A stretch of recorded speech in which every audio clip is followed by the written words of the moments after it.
আসসালামু আলাইকুম ওয়া রাহমাতুল্লাহি ওয়া বারাকাতুহু। আলহামদুলিল্লাহ ওয়াসসালাতু ওয়াসসালামু আলা রাসূলিল্লাহ আল্লাযী লা নাবিয়্যা বা'দাহু ওয়া আলা আলিহি ওয়া সাহবিহি আম্মা বা'দ। সুপ্রিয় দর্শক, এটিএন বাংলায় আপনাদের প্রিয় অনুষ্ঠান ইসলামী সওয়াল ও জবাব লাইভ অনুষ্ঠানের সকলকে জানাচ্ছি আন্তরিক মোবারকবাদ। কিছুক্ষণের মধ্যেই আপনারা প্রশ্ন করবেন আর আমরা শুনব, জবাব পেয়ে যাবেন ইনশাআল্লাহ। আমরা প্রশ্ন করার সময় একটু খেয়াল রাখব এই সময়কার প্রেক্ষাপটে কোন প্রশ্ন দরকার, এবং বিশেষ করে হজ, কোরবানি এবং আরও জীবন ঘনিষ্ঠ যে কোনো বিষয়ে আপনারা প্রশ্ন করতে পারবেন। প্রশ্নগুলো আক্ষরিক অর্থেই যাতে ছোট হয়, স্পষ্ট হয়, বুঝতে সুবিধা হয়, জবাব দিতে সুবিধা হয়। আপনার টেলিভিশনের সাউন্ডটা কমিয়ে দরকার হলে আপনি নোট করে রাখুন, প্রশ্ন করবেন ইনশাআল্লাহুল আজিজ। প্রশ্নের জবাব দিবেন বিশ্ববরণ্য আলেম দ্বীন ফদিলাতুশ শেখ আল্লামা সৈয়দ কামাল উদ্দিন জাফরি। আসসালামু আলাইকুম ওয়া রাহমাতুল্লাহি ওয়া বারাকাতুহু। ওয়া আলাইকুম আসসালাম ওয়া রাহমাতুল্লাহি ওয়া বারাকাতুহু। শেখ ভালো আছেন? আলহামদুলিল্লাহ, আপনি তো ভালো আছেন? আলহামদুলিল্লাহ, আহলান ওয়া সাহলান। শুকরান। প্রিয় দর্শক, কথা বলছি আমি ডক্টর শহীদুল ইসলাম বারাকাতি। এখন আপনাদের সাথেই কথা বলবো, আসুন। আসসালামু আলাইকুম ওয়া রাহমাতুল্লাহ। ওয়ালাইকুম আসসালাম ওয়া রাহমাতুল্লাহি ওয়া বারাকাতুহু। হুজুর, আমি প্রশ্ন করতে চাইতেছি, হুজুর বলুন।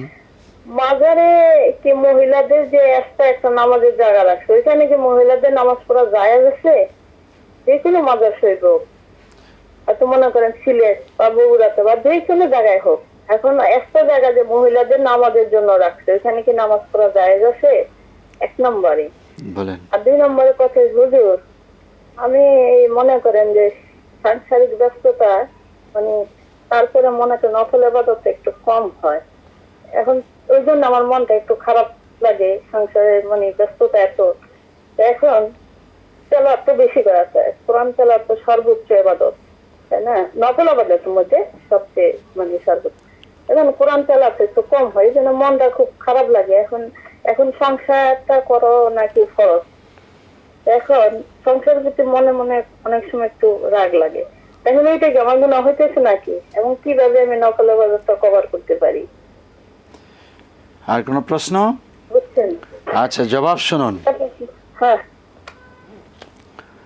প্রথম প্রশ্ন হলো, মাজারে মহিলাদের জন্য পুরুষের জন্য নামাজের জায়গা রাখা আছে, এখন সেখানে যে মহিলারা মাজারে জিয়ারতও করবেন আবার এই নামাজও পড়বেন, এটা কি ঠিক হবে কি হবে না? মাজারে যাওয়াটাই উচিত না, আর পাশে নামাজ পড়াটাও জায়েজ নাই। এটা সরে গিয়ে মাজার কেন্দ্রিক যে নামাজ জায়গাগুলো, এগুলি নামাজ না পড়ে সরে গিয়ে একটু দূরে নামাজ পড়াটা উচিত। জি, এক্ষেত্রে মাজারগুলি নিজেদের উদ্যোগেই মাজারের ডানে বামে একটা নামাজের জায়গা ওরা করে, এখন এইটা কি অবস্থা? না না, এটা করা উচিত না। মাজার কেন্দ্রিক কোনো মসজিদ শরীয়তে নিষেধ করা হয়েছে। জি, মানে মাজারই উচিত না।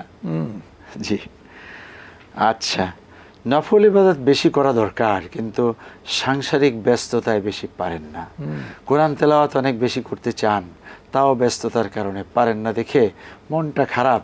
আর হলো চিন্তা আসে যে সংসার বাদ হয়ে যেত, এমন একটা চিন্তা করা কি ঠিক হবে কি হবে না? না, এটা ঠিক একবারেই ঠিক হবে না।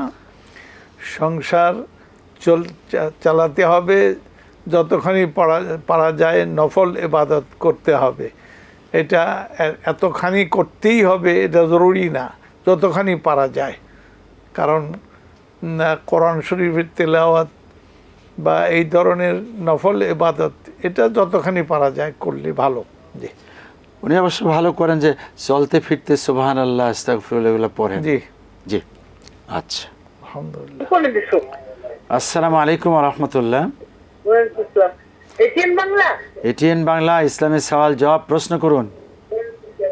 আচ্ছা, এই আমার আচ্ছা আচ্ছা, আসসালামু আলাইকুম।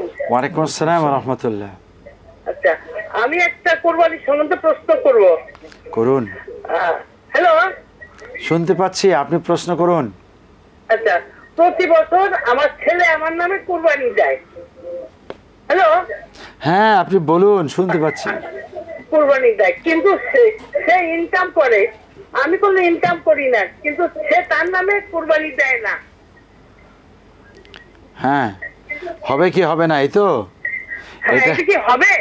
আচ্ছা, আর কোনো প্রশ্ন আছে? জি না। জবাব শুনুন। কোরবানি ওয়াজিব হলো ছেলের উপরে, কিন্তু দেয় হলো মায়ের নামে, মায়ের পক্ষ থেকে, আল্লাহর জন্য। এটা কি ঠিক হবে কি হবে না?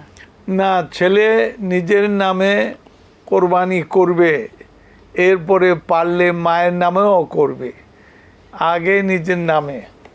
জি, ওয়াজিব তার উপরে, এরপরে মায়ের যদি জায়গা সম্পত্তি থাকে অথবা ছেলে মা সম্পদওয়ালা, তাইলে পরে মায়ের পক্ষ থেকেও একটা কোরবানি করবে। মাশাআল্লাহ, আল্লাহ তৌফিক দেন। আসসালামু আলাইকুম রহমতুল্লাহ। ওয়ালাইকুম। ওয়ালাইকুম আসসালাম ওয়া রাহমাতুল্লাহ। হুজুর, আমি ধরমপাড়া সুনামগঞ্জ থেকে ইনুস বলছিলাম হুজুর। হ্যাঁ ইউনুস ভাই বলুন, আপনার টেলিভিশনের ভলিউম কমিয়ে নিন। কসর করতে হবে, কিন্তু আমার প্রশ্ন হলো যে যদি আপনার সাউন্ডটা, ইউনুস ভাই আপনার সাউন্ডটা খুব বড় হয়ে আছে। আমি বছরের টাকা সফরের টাকাকালীন, আমি সফরের টাকাকালীন যদি জামাতে নামাজ পড়ার সুযোগ থাকে, তো এই ক্ষেত্রে আমি কি করব?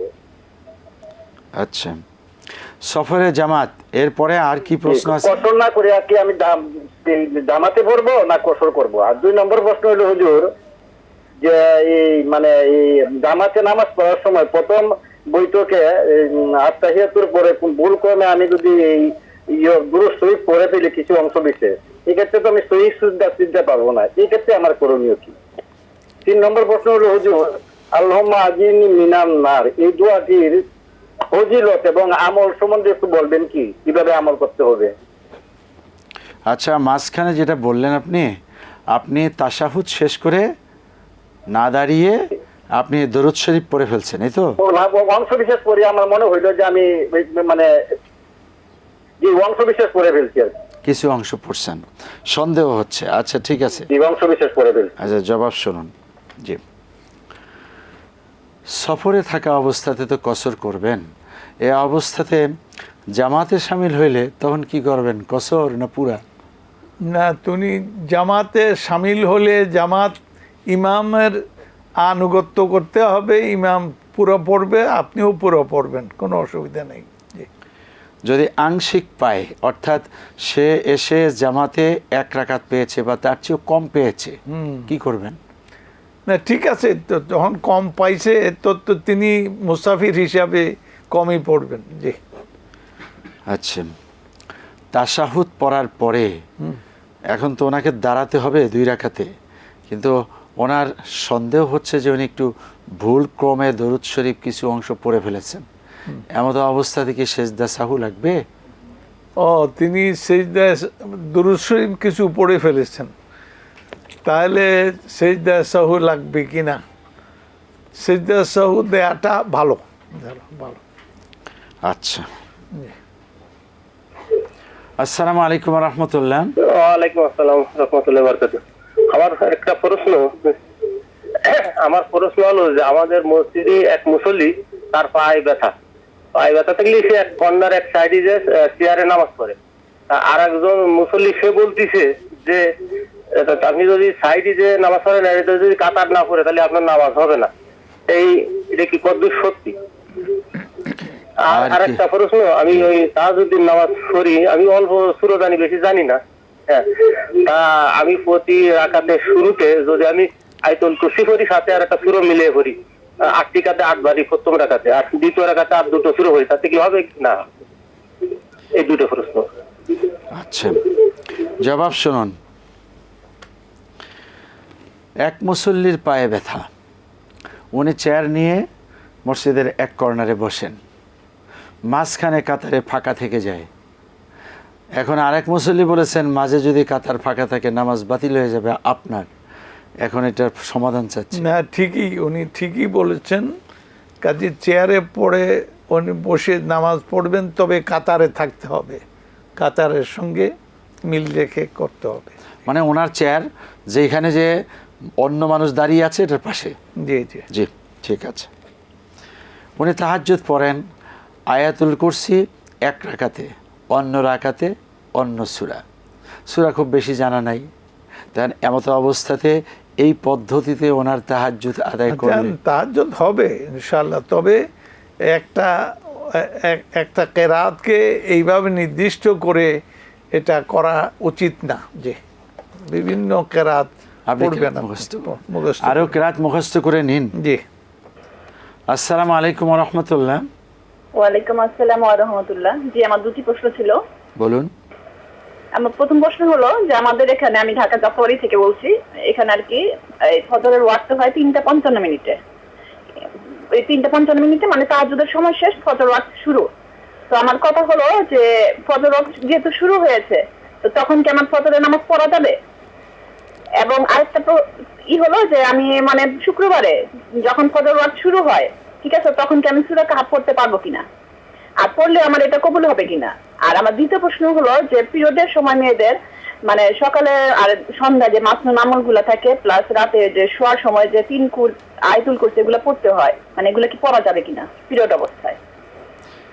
আচ্ছা, আমরা একটা বিরতিতে যাব, এরপরে আপনার জবাবে আসবে ইনশাআল্লাহুল আজিজ। আপনি ততক্ষণ পর্যন্ত ধৈর্য ধারণ করুন। সুপ্রিয় দর্শক, অনুষ্ঠানে এ পর্যায়ে বিরতি, সঙ্গেই থাকুন। আসসালামু আলাইকুম ওয়া রাহমাতুল্লাহ। বন্ধুগণ, অনুষ্ঠানে ফিরে এলাম আবার। আপনাদের প্রশ্ন আছে, আরও প্রশ্ন নিব। শেখ জানতে চেয়েছিলেন এই বোন যে ফজরের সময় হয় 3:55-তে, 3:55-র আগ পর্যন্ত তাহাজ্জুদ পড়েছেন, কিয়ামুল লাইল করেছেন, সময় যখন হলো তখনই কি তিনি ফজরের সালাত আদায় করতে পারেন? ইন্না সালাতা কানাত আলাল মুমিনিনা কিতাবাম মাওকুতা। নামাজের মুমিনদের উপরে নামাজ ফরজ হলো ঠিক একটা সময় মতো, কিতাবাম মাওকুতা, ওয়াক্তের মধ্যে এটা কিতাব লিখিত হয়েছে। অতএব আপনি ওয়াক্ত হয়ে গেলেও আপনি শুরু করতে পারেন, কোনো অসুবিধা নেই। ফজরের নামাজ পড়েই জুমা রাত্রিতে উনি যদি সূরা কাহাফ পড়তে চান, কবুল হবে? হ্যাঁ, সূরা কাহাফ আপনি যে কোনো কেরাত পড়েন, এটা কবুল তো হবেই। আপনি সূরা কাহাফ, যেহেতু ওই সময় জুমার দিন, সেই জন্য সূরা কাহাফ পড়াটা উত্তম। জি, উনি শুক্রবার বলছেন, জুমাবার বলবেন, শুক্রবার বলবেন না। জি। পিরিয়ড চলা অবস্থাতে উনি যে সমস্ত তাসবিহ পাঠ করতে চান, তার ভিতরে আয়াতুল কুরসি, সূরা ইখলাস, বিসমিল্লাহির রহমানির রহিম, এই জাতীয় তাসবিহ পাঠ করা যাবে কি যাবে না? তাসবিহ আপনি ছোট ছোট কেরাত বা এগুলি আপনি পড়তে পারবেন, তবে কোরআন তেলাওয়াত যেটাকে বলা হয়, সেই কোরআন তেলাওয়াত আপনি করতে পারবেন না। এমনি ছোটোখাটো দোয়া, আপনি কোরআনের দোয়া আপনি করতে পারবেন। জি, দোয়া তাসবিহ। জি জি, ঠিক আছে। তাসবিহ। আসসালামু আলাইকুম ওয়া রাহমাতুল্লাহ। আসসালামু আলাইকুম। ওয়ালাইকুম আসসালাম ওয়া রাহমাতুল্লাহ। ভালো আছেন হুজুর? আলহামদুলিল্লাহ। আর আমার প্রিয় ব্যক্তিত্ব এবং সশ্রদ্ধ হুজুর প্রতি আমার অনেক অনেক দোয়া আর সশ্রদ্ধ সালাম। আচ্ছা, ঠিক আছে, বলবেন ওনাকে। হুজুর, আমার প্রশ্নটা হলো, আমি আগে আর কি আমার আলহামদুলিল্লাহ এক ছেলে আছে, দুজনে আর কি গ্রাজুয়েশন করতে হয়। ছেলেটা হলো ইঞ্জিনিয়ারিং স্কলারশিপে আলহামদুলিল্লাহ ইন্ডিয়া থেকে গ্রাজুয়েশন করছে, করার পরে আর মেয়েটা হলো ওই সরকারি মহিলা কলেজ, আমার সিলেটে বলছি, ওইখানে সে এখন বিয়েতে এই যে সেকেন্ড ইয়ার থার্ড ইয়ারে উঠলো। কিন্তু মিন টাইমে এখন মানে ওদের ছেলেটার সে তো এখন বেকার বসে থাকবে। আমি দেখছি আমার চোখের সামনে বেকার থাকলে ডিপ্রেশন, হতাশা, মানে ফিরে ফিরে খায়। তারপরে আমি করলাম কি, মোবাইলে ইউটিউবে অনেক মানে ইয়ে করে করে একটা সূরা বেরোন, সূরা 24 নম্বর আয়াত, যেটা রহমান রাহিম, ওটা হলো গিয়া রব্বি ইন্নী লিমা আনজালতা ইলাইয়া মিন খাইরিন মানে এটা আমি সব সময় একটা আমি মানে বড় নামাজে এই দোয়াটা আমি করে আলহামদুলিল্লাহ আল্লাহ পাকের অলৌকিক কুদরতি ক্ষমতা এটা চাকরি দিলেও ছেলেটাও কিন্তু ছেলেটা আচ্ছা। কোম্পানির সাথে যাচ্ছে ইয়ে ছিল ওদের চুক্তি দিচ্ছে একটু জি প্লিজ, জি, আপনার মূল প্রশ্নটা কি? মানে টোটালি ওর কোনো জব নাই, তো এটা আমি দেখি তখন ও শুয়ে থাকে বসে থাকে ল্যাপটপে কাজ করে, কিন্তু আমার খুব কষ্ট লাগে এই যে বেকারত্বের যে একটা ভবিষ্যৎ। মূল প্রশ্ন হলো বেকারত্ব দূরীভূত হওয়া বা কোনো একটা জব পাওয়ার জন্য কি দোয়া পড়বে, এই তো? না না, দোয়াতে অলরেডি আমি পাইছি, ওটা সুরিয়াতে পাইছি, সূরা কাফাতে 24 নম্বর। হ্যাঁ, সূরা কাহফের 24 নম্বর আয়াত। রব্বি আনসাল। দেখছি আগে না, রব্বি ইন্নিল্লাহ, আচ্ছা যাই হোক, আচ্ছা। 24 নম্বর আয়াত করে আমার ওইটা করে দিল। সন্তান নিয়ে আমার পাইছি, মেয়েটা এখনো একটা স্কুলে জব করতেছে, পড়াশোনা করতেছে, ওই যে একটা ব্রিটিশ যে কারিকুলাম। আচ্ছা জি প্লিজ, আপনি একটু শুনুন, আপনি একটু শুনুন। সূরা কাহফের 24 নম্বর আয়াত পড়ে মাথায় ফু দিবে, এই তো? জি না, তাহলে আপনি কি চাচ্ছেন, আসল কথা বলেন, আমরা তো বুঝতেছি না আসল কথাটা কি। প্রশ্ন করুন, এইটা জায়েজ কি জায়েজ না? স্বাভাবিকভাবে একটা দোয়া করায় আমি দেখলাম। আচ্ছা ঠিক আছে, ইনশাআল্লাহ ওকে। আসসালামু আলাইকুম। ওয়ালাইকুম আসসালাম রাহমাতুল্লাহ। জি। আমি আব্দুল কলিল নোয়ারহাট আসলে থেকে। জি আমার জন্য একটা প্রশ্ন বড় হুজুরের কাছে। বলুন। আমি তো আপনার জন্য দোয়া করি। জি। মনে করেন আপনি অসুস্থ আছেন, আপনার জন্য দোয়া করছি। আমিন। আলহামদুলিল্লাহ ভাই অসুস্থ আছেন, তার জন্য দোয়া করছি। আরো যত মানুষ অসুস্থ আছে যার নাম জানি, নাম ধরে ডেকে সিলটাতে দোয়া করছি, আপনার দোয়া করছি। এখন আমি যার জন্য দোয়া করি ওনাকে বলা যাবে কিনা? আমি আচ্ছা আপনার জন্য দোয়া করছি, আল্লাহ যেন আপনার সেবা দান করে, নাকি রিয়া হবে। আচ্ছা জি, আর কিছু আব্দুল জলিল ভাই? একটা প্রশ্ন ভাই। জি আচ্ছা ঠিক আছে, জবাব শুনুন।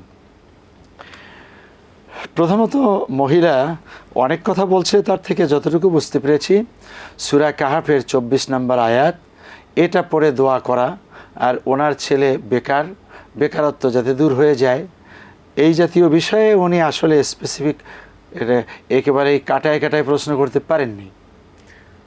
আপনি এইভাবে দোয়া করেন ভালো, আপনি বলবেন যে আল্লাহ তাআলা এই যে আমি কোরআনের অমুক সূরা থেকে আমি তেলাওয়াত করেছি, আল্লাহ এর উসিলায় আমার ছেলেকে ভালো করে দেন, এটা আপনি বলতে পারেন। যে ভালো চাকরিও যে তাও করতে পারেন। আচ্ছা, উনি আপনার জন্য দোয়া করেছেন, আমার জন্য দোয়া করেছেন, আমাদের প্রতি সালাম পাঠিয়েছেন। আমিন। ওয়ালাইকুম আসসালাম। আচ্ছা, এবার আশুলিয়া থেকে আব্দুল জলিল ভাই, তিনি আমাদের জন্য দোয়া করেন, যারা অসুস্থ তাদের জন্য দোয়া করেন। এখন যার জন্য দোয়া করলেন, এটা বলা যাবে কিনা যে আপনার জন্য আমি দোয়া করেছি?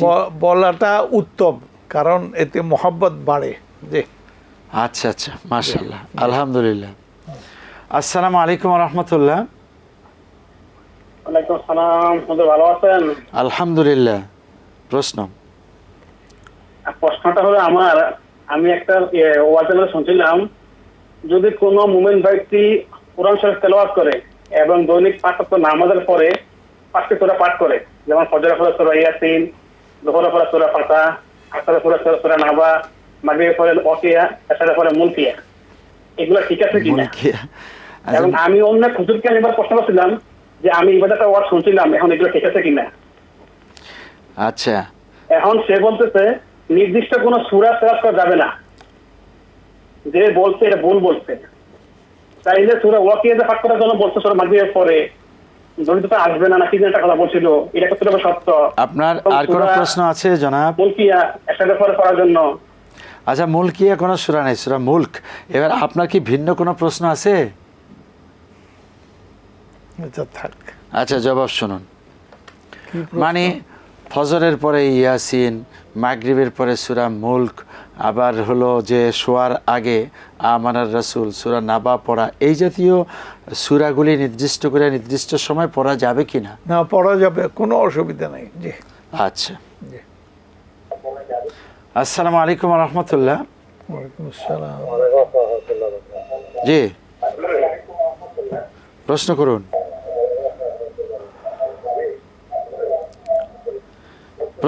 জি ভাই, আপনার টেলিভিশনের সাউন্ড শুনতে পাচ্ছি, আপনি প্রশ্ন করুন। ওয়ালাইকুম আসসালাম রহমতুল্লাহ, বলুন। আমার ফসলে আমাকে খবর পাই যে আসা করি, আমি সালাম দেই, কারে সালাম দেই তো দেখে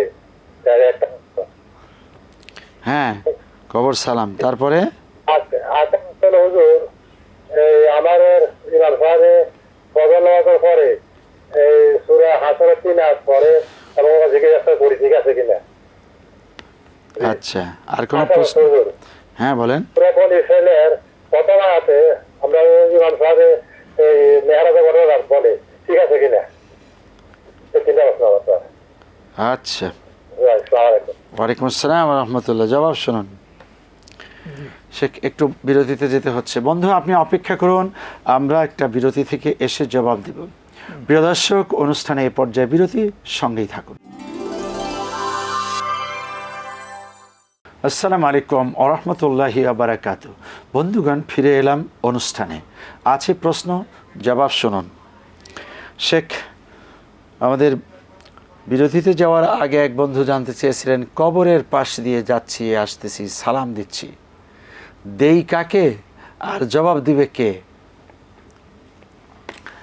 না, আপনি কবর সালাম দেবেন, নাম ধরে দেওয়ার দরকার নেই। আসসালামু আলাইকুম ইয়া আহলাল কবুর, এই কবরবাসীরা আপনাদের উপরে সালাম, এটা সালাম দিলেই হলো। জি জি, এবার কবরবাসী কি সালামের জবাব দিবেন? হ্যাঁ, কবরে যারা আছেন তারা কি সালামের জবাব দেন? না, তারা সালাম জবাব দেওয়া কোনো জরুরি না। আপনি সালাম দিলেন, শান্তির বাণী দিলেন, আল্লাহ তাআলা তাদের উপরে শান্তি নাজিল করুক, এটাই যথেষ্ট। জি। ওনার ইমাম সাহেব ফজরের পরে হ্যাঁ, সূরা হাসর পড়েন, হাসরের শেষ 3 আয়াত মুসল্লিদেরকে নিয়ে পড়েন, আরও কিছু জিকির আজকার করেন, এটা কি ঠিক? এটা ঠিক আছে, তবে সবাই মিলে এই তেলাওয়াত করতে হবে তা নয়, একজন তেলাওয়াত করবেন, বাকিরা শুনবে। জি। বনি ইসরাইলের সূরা বনি ইসরাইলের প্রথম আয়াত পড়ে খতিব সাহেব মিরাজের বয়ান করেন, এটা কি ঠিক? ও, এটা মেরাজ সংক্রান্ত আয়াত, এই প্রথম আয়াতে। জি, তা আপনি ঠিক আছে, কোনো অসুবিধা নেই। সুবহানাল্লাযী আসরা বিআবদিহি লাইলাম মিনাল। জি। আচ্ছা, আমাদের আরেক বন্ধু জানতে চেয়েছেন, নফল সালাতে তিনি দাঁড়িয়েছেন, ভুল হয়ে গেছে ওয়াজিব, এখানে কি সেজদা সাহু লাগবে না লাগবে না? নামাজ তো নফল। ও না, নামাজ শুরু করার পরে ফরজগুলো আবার ফিরে আসবে, সুতরাং ফরজ তরক করলে নামাজ হবে না, আর ওয়াজিব তরক করলে আর সেজদা সাহু দিলে হবে। জি, দিতে হবে। জি জি। আসসালামু আলাইকুম ওয়া রাহমাতুল্লাহ। ওয়ালাইকুম আসসালাম ওয়া রাহমাতুল্লাহ। জি, হুজুর ওয়ালাইকুম আসসালাম। হুজুর, আমি জানতে চাইতেছি সালাতুল কাসরির ব্যাপারে। সালাতুল কাসরির নামাজটা কি এটা কি জায়েজ আছে? নবীজি সাল্লাল্লাহু আলাইহি সাল্লাম এটা পড়ার জন্য কি নির্দেশ দিয়েছেন? হ্যাঁ, আর কি? অনেক জায়গায় অনেক আলেমরা প্রতি শুক্রবার করে পড়াইতেছি। হ্যাঁ, এটি আমার প্রশ্ন আছে। আচ্ছা, জবাব শুনুন। সালাতুত তাসবিহ এ নিয়ে ওলামায়ে কেরামের অনেক মত আছে, কেউ পক্ষে কেউ বিপক্ষে, বড় বড় আলেমরা আছেন, সেই জন্য আমি এটার পক্ষের বলি না। জি, যেটা কষ্টসাধ্য। জি। আচ্ছা, জি, মা শুনতে পেয়েছেন, সালাতুত তাসবিহ কষ্টের নামাজ, জি, আপনারা বরং অন্যান্য সহজ নামাজ বেশি করে সহজ পড়ুন। নামাজ পড়ে না। আসসালামু আলাইকুম ওয়া রাহমাতুল্লাহ। ওয়ালাইকুম আসসালাম, ঢাকা থেকে নূর নবী বলছি। জি, প্লিজ। আমি জানতে চাচ্ছিলাম তামাত্তু নিয়মে বদলি হজ করা যাবে কিনা। আচ্ছা, এক জায়গায় পেয়েছি যে করা যাবে না, এই জন্য একটু জানতে চাচ্ছি। আর কিছু? জি না, একটাই প্রশ্ন। জবাব শুনুন। মানে হজ্জে তামাত্তু বদলি হজ্জের ক্ষেত্রে প্রযোজ্য কিনা? বদলি হজ হবে না, বদলি হজের নিয়ত যখন থেকে নিয়ত করবেন, শুরু করবেন, তখনই নিয়ত করতে হবে যে অমুকের বদলে আমি হজ করছি। তা তিনি আমাকে অনুরোধ করেছেন হজ করার জন্য, তার সেই জন্য। কিন্তু শুরু থেকে যদি আমার নিয়ত না হয় তাহলে পরে এটা হলো না। এখন হজ্জে তামাত্তুতে তো যে ওমরা করতে হবে, তারপরে তিনি ফ্রি হয়ে যাবেন, পরবর্তীতে আবার হজ করবেন। এটা কি বদলি হজের ক্ষেত্রে কেরান অথবা ইফরাত করতে হবে? বদলি হজের ক্ষেত্রে হবে না। আপনি এমনি করতে পারেন, তাওয়াফ করতে পারেন, 2 রাকাত নামাজ পড়তে পারেন, যে কোনো একটা ইবাদত আপনি করতে পারেন। কিন্তু যেটা হজ তো প্রথম থেকে শেষ পর্যন্ত একটা নিয়ম সিস্টেমের কাজে এটা হবে না। এটা প্রথম থেকে পুরা নিয়ম অনুযায়ী করলে সম্ভব। মানে কি কেরান করতে হবে? হ্যাঁ হ্যাঁ, বদলি হজ কি কেরান, হজ্জে কেরান করতে হবে? না তো বদলি হজ, জি, হজ্জে কেরান তো আছে কঠিন, তারপরেও করবেন ভালো। মানে তামাত্তুও করতে পারবে, হজ্জে কেরানও করতে পারবে, এরকম। আচ্ছা, আসসালামু আলাইকুম ওয়া রাহমাতুল্লাহ। ওয়ালাইকুম আসসালাম। জি, আসসালামু আলাইকুম। ওয়ালাইকুম আসসালাম। ওয়ালাইকুম আসসালাম। জি, হ্যালো, আমরা শুনতে পাচ্ছি, আপনি প্রশ্ন করুন। আমি আমার গায়কবান্ধা থেকে বলছি, পলাশবাড়ি, আমার দম থাকলাই। হুজুর, প্রশ্ন করুন। জি জি ভাই, প্রশ্ন করুন। আচ্ছা আচ্ছা, বলতেছি হ্যাঁ। 4 রাকাত ফরজ নামাজ, জোহরে 4 রাকাত ফরজ নামাজ। জি, হ্যাঁ, জোহরে 4 রাকাত ফরজ নামাজ, ইমাম সাহেব 3 রাকাত করে সালাম ফিরাইছে। হ্যাঁ, এখন 1 রাকাত কিভাবে পড়তে হবে আমাদেরকে? আর কিছু না, কিছু না। জবাব শুনুন। জোহরের 4 রাকাত, সে 3 রাকাত পরে সালাম ফিরিয়েছে, এখন বাকি থাকলো 1 রাকাত। এটা যদি ইমাম সাহেবের সাথে হয় তাহলে মুক্তাদি কিভাবে বাকি 1 রাকাত আদায় করবে? ও আচ্ছা, মানে ইমাম সাহেব সালাম ফিরিয়ে দিয়েছেন, 3 রাকাত ইমামের সাথে, ও। 1 রাকাত মুসল্লির বাকি আছে, এই মুসল্লি কিভাবে পড়বে? না এইভাবে নামাজ হবে না। নামাজ একবারে শুরু থেকে শেষ পর্যন্ত পড়তে হবে। শেখ, উনি হলো জামাতে পেয়েছেন 3 রাকাত, হ্যাঁ, আর বাকি থাকলো 1 রাকাত। 1 রাকাত, এই 1 রাকাত উনি একা একা পড়বেন। হ্যাঁ, এক তো পড়বেনই। জি জি, আসসালামু আলাইকুম ওয়া রাহমাতুল্লাহ। হ্যাঁ আছেন, ইসলামের সওয়াল জবাব এটিএন বাংলা, আপনি প্রশ্ন করুন।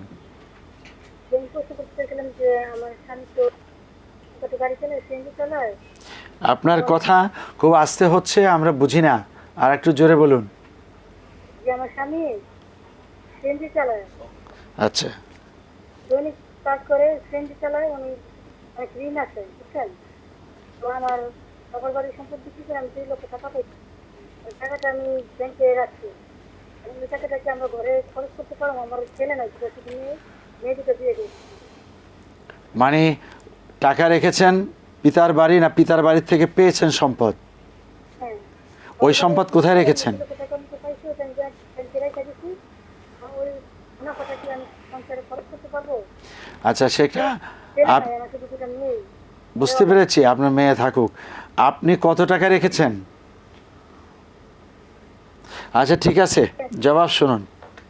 জি, ওনার হাজব্যান্ড সিএনজি চালায়, দিন আনে দিন খায়, কিন্তু এখন খেতে পারছে না। আর উনি ওনার পিতার বাড়ি থেকে কিছু সম্পদ পেয়েছেন, বিক্রি করে টাকাটা ব্যাংকে রেখেছেন। 2 মেয়ে আছে, ছেলে নাই। এখন ওই টাকা ওনার সংসারে খরচ করতে কোনো বাধা আছে কিনা? না, কোনো অসুবিধা নাই, উনি মালিক। জি, আচ্ছা,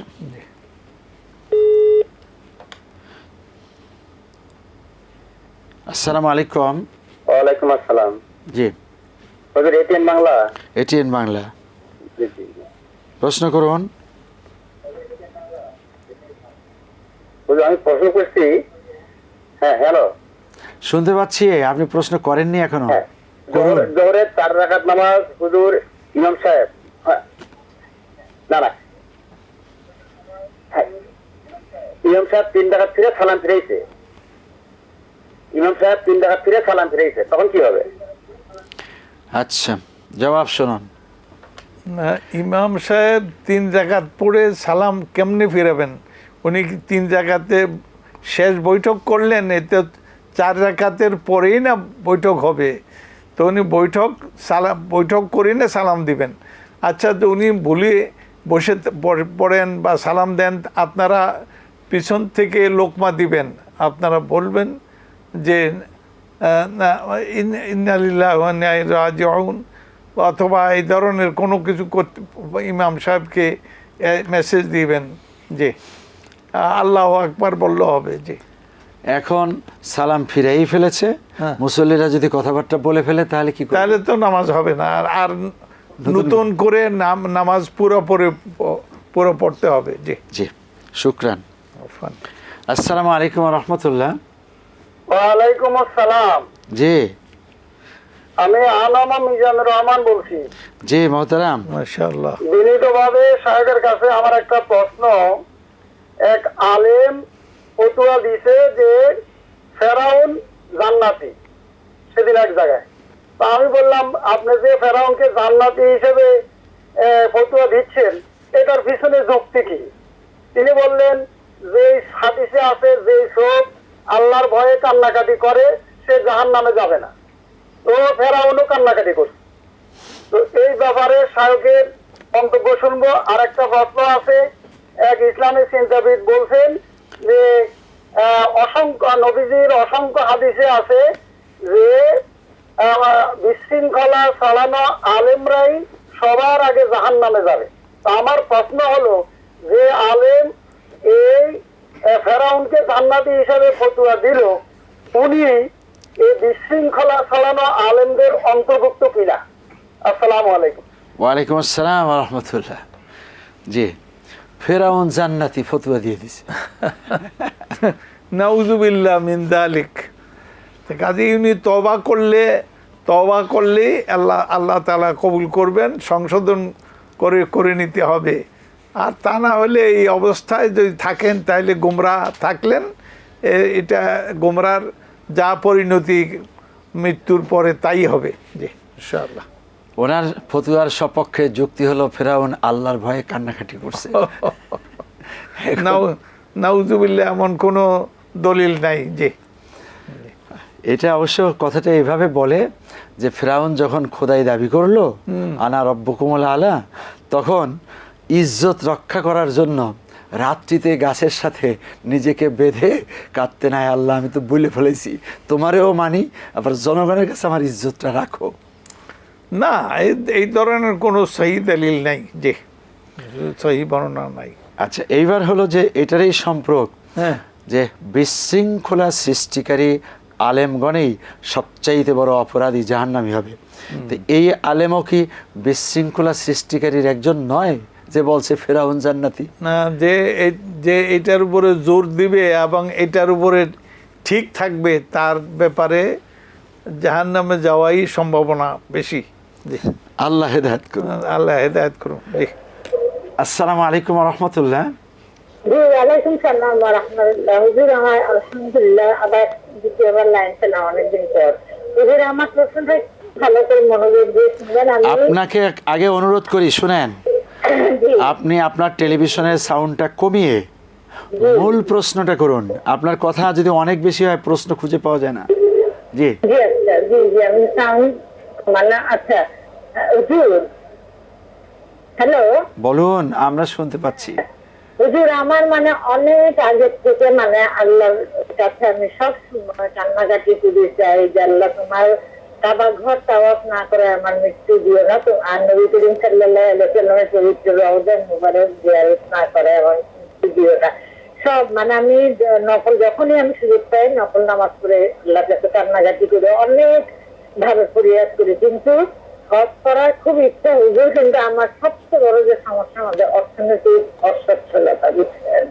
তারপরে আমি আল্লাহ পাকের কাছে এটা বলছি, আল্লাহ পাক তুমি চাইলে কি না পারবে, তোমার অলৌকিক কুদরতি ক্ষমতায় তোমার ঘরটা আমাকে দেখাই আল্লাহ, কান্নাকাটি করে ইয়ে করি। তো এখন আমি কি করতে পারি, মানে আমার মনটা এবারে যে হজে অনেক যাত্রী গেল, আমি আল্লাহর কাছে এটাও বলছি যে আল্লাহ তুমি তাদের মধ্যে আমাকে তালিকাভুক্ত করে দাও এইভাবে।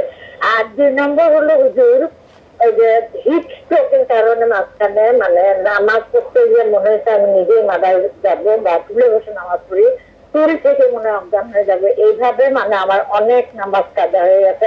এখন আমি এই কাজা নামাজগুলো হিট আমি কিভাবে আদায় করবো এটা একটু জানাবেন। আসসালামু আলাইকুম। আচ্ছা, দ্বিতীয় প্রশ্নে আপনার অনেকগুলো নামাজ কেন কাজা হলো? এটা একটা আবেগের কথা। উনি হজ করতে চান, তাওয়াফ করতে চান, রাসূল সাল্লাল্লাহু আলাইহি ওয়াসাল্লামকে জিয়ারত করতে চান, কিন্তু টাকা পয়সা নাই। কি করতে পারেন? না, এটা দোয়া করতে পারবেন আল্লাহ তাআলার কাছে যে আল্লাহ তাআলা আপনি আমাকে তৌফিক দেন, আমি যেন হজ করতে পারি। আমার ইচ্ছা আপনার ঘরকে জিয়ারত করি, এইগুলি আমার ইচ্ছা, সুতরাং আপনি তৌফিক দেন। তো তখন আল্লাহ তৌফিকের মালিক, তিনি দিলেন না তো গেলেন না। জীবন আমাদের হাতে আর সময় না থাকার কারণে আপনার আর একটি প্রশ্ন বোঝা যায়নি, পরবর্তীতে আবার আপনি প্রশ্ন করবেন, জবাব দেওয়া হবে। শেখ, আপনাকে অনেক অনেক শুকরান, জাযাকুমুল্লাহ। প্রিয় দর্শক, যা শুনেছি তা যেন মানি, আমল করে চলি। আল্লাহ রাব্বুল আলামিনের কাছে এই ফরিয়াদ জানিয়ে আজকের মতো বিদায় নিচ্ছি। আসসালামু আলাইকুম ওয়া রাহমাতুল্লাহি ওয়া বারাকাতুহু। ওয়া আলাইকুম আসসালাম।